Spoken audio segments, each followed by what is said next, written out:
Ka, diba tinigyan ka gano'n? Pag tingin mo, kita mo gano'n. May hawak na bata. Eh, nanganak ka doon. Alam mo, anak ko yan! Oo, oo. Kasi nagmukhang bata eh. Anak ko yan! Pagka gano'n mo, alam mo. Tapos nagkakatingin na kayo ni, ano eh, ni Raisa. Pagkatingin na yun ni Raisa, biglang gano'n. Alam mo, tatakikunin yung anak mo. Anak ko yan! Kaya pag gano'n mo, ano mo yan, kahit nahirap ka, ano mo yan.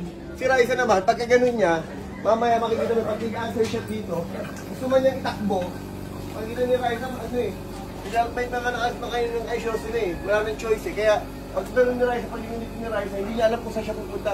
Tapos, Miles, pag gano'n mo, dahan-dahan ka na umaano dito, tapos, pag lingon niya gano'n, dumimi siyang gano'n, pag gano'n mo yan, kahit anong hirap na nararamdaman, pipilitin mo yan. Di ba gagawin ka? Tapos yun na yan, direct yung habang may naglalakad dito, pag gano'n nyo ng iba, hindi pa gano'n na dito nyo, kay show silang na gano'n.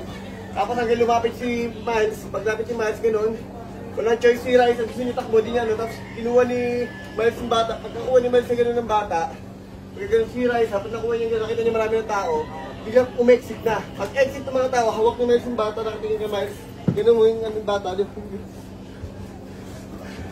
parang nagsisorry sa kanya na parang pinabayaan. Tapos parang yung mga tao, umisyoso na parang ganyan, saka naglapitan direct. Yung ano po. Okay. Hindi magagaling ng talents.